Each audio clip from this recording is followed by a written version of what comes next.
So safety-wise, that was one of the other things that attracted me to the IBEW is I worked at a little no-man shop just doing some other general construction, and they weren't worried about if you got something in your eye, or they weren't worried about if you were top stepping a ladder.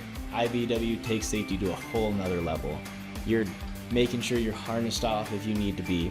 The lifts are inspected daily. You are required through your morning huddles to make sure that we're assessing hazards and making sure that not only we're assessing them, but they are mitigated before they actually become a problem. And that's something I didn't really see when I was doing some other outside of union construction while I was still in high school.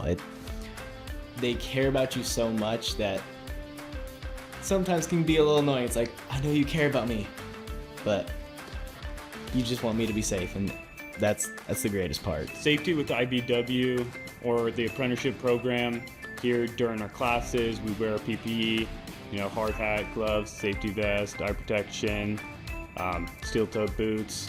On the job, all the contractors that I've been with, safety is always number one. If any accidents happen, they stop work. They don't care if they're wasting tons of money.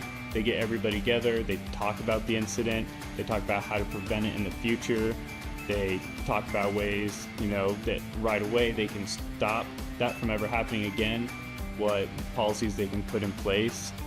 And it's definitely, I've heard stories of non-union compared to union, and union is just way safer.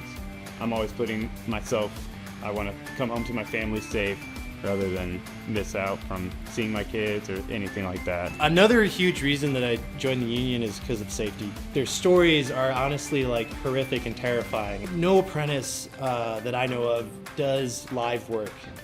Apprentices do not do live work, and we really respect that. And it's something that, as a first year, I was kind of nervous. I was thinking I might have to do live work. I might have to do that. And then to hear that that's not going to happen.